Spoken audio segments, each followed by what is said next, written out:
Well, welcome to this week's session. Okay, there was a season of time when my kids were just kind of doing random trust falls with each other. You know what I'm talking about? You get behind somebody and you say trust fall and they fall into your arms and it's like a whole thing, right? But they were kind of doing them wherever, all over the house, and kind of surprised. Like one would be playing Legos and the other one would come behind and just kind of shout trust fall as if it was like some kind of like this is the game we're doing now. And the one would look behind like, oh, and just fall. And it was great fun and they would laugh and it was hilarious. But one of the last ones I heard, they shouted trust fall. And as they were falling, I heard someone say, "You don't trust me." And the other one was like, "Yes, I do." And then they said, "You caught yourself." I thought, that's it.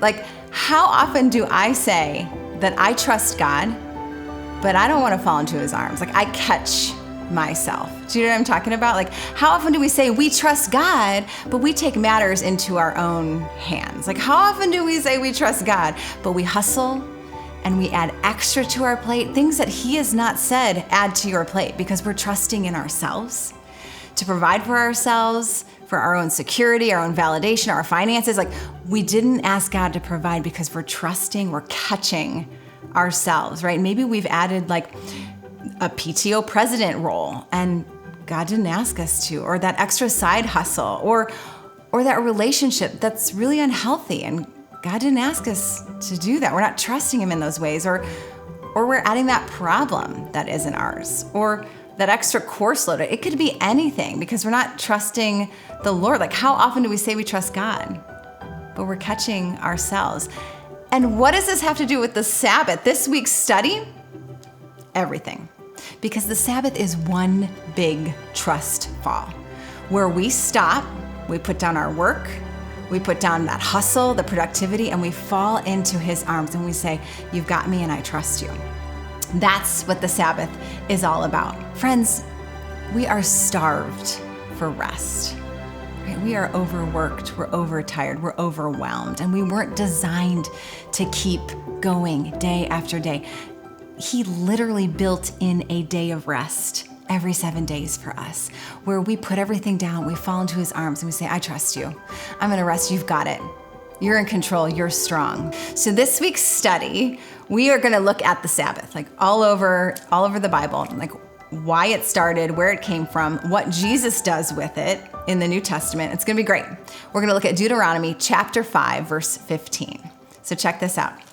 It says, "And you will remember that you were a slave in the land of Egypt, and the Lord your God brought you out of there by a mighty hand and an outstretched arm. Therefore, the Lord your God commands you to observe the Sabbath day." All right, 3 thoughts. We're going to make 3 observations about this passage right here. He starts with this word, remember. Remember what? Remember who you were. Remember where you came from. You were enslaved in Egypt, and God rescued you. Remember that you were in need of a rescuer, and God showed up. You were oppressed, you were captive. God came for you, but now you're free. You're secure, you're loved. You have a place in his arms. He's got you. So the Sabbath is for remembering our need for a rescue. We weren't designed to rescue ourselves. We weren't designed to save ourselves, and we were in need, and God came and he rescued us. Spiritually, remember, sin was our master. We did what it told us to do, but God, through the cross, he rescued us. And he said, now you're free. You're free to serve me. You're free to be in my kingdom and to build it and to grow it and to be here. Remember your need for a rescue from darkness to light. I think we're starving to remember. Because remembering grounds us. Remembering helps us collect the evidence of God's past goodness. I'm not good at that. I'm always future thinking. Remembering is really good for me, because when we focus on God's past goodness in our lives, we're free to trust him for the future.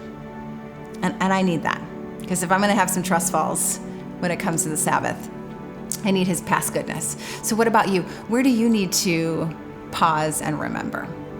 What have you been rescued from?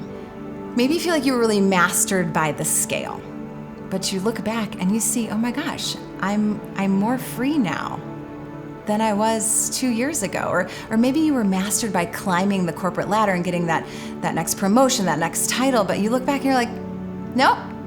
I'm more free. God rescued me from that. Maybe you were mastered by the opinions of others or a certain person or a people group. And now you can say, oh my gosh, God, thank you. You have rescued me from that approval addiction. I think remembering that is what the Sabbath is for, who God is and what he has done. And that's what this passage is all about. Let's look at this second part here. It says, remember you were slaves in Egypt, and that the Lord your God brought you out with a mighty hand and an outstretched arm. The Sabbath is for trusting in God's mighty hand and trusting in his strength. So we know this. The Israelites, they were literally enslaved to the hands of the Egyptians, and God stretched out his arm. He pulled them out. Friends, do you see that not only is that our history, the Israelite story, but that's our story. We were slaves to sin and condemnation and guilt, but God's Son stretched out his arms on a cross and took our sin, our condemnation, our guilt, our shame. He took it all and he said, live freely. I'm rescuing you. My strength is going to feed you. My strength is going to satiate that need to be able to do this life, to walk freely and whole and fulfilled. This is about his strength. And then this last part here. So we remember, we trust in his strength. And then it says this, therefore the Lord your God commanded you to observe the Sabbath day. This word observe in the original context, it wasn't just like to look at it, like to just give it a look. No, it's actually to guard, to not let anything steal that day from you, to mark it out and to say, I'm going to guard this ruthlessly so that I can rest and I can remember where I've come from and I can trust God's past strength for tomorrow. It's such a good practice. Friends, I am excited for us to dive into this next week's good and hard work about the Sabbath. And at the end, you're gonna have everything you need to plan a Sabbath in your life if that is totally new to you. I get it. And it's gonna be refreshing. I think it's gonna be fun. I think you're gonna enjoy it. Because the Sabbath, it's all about, remembering God has rescued us, trusting in his strength and not our own, and then guarding that precious practice of rest. I'll see you next time.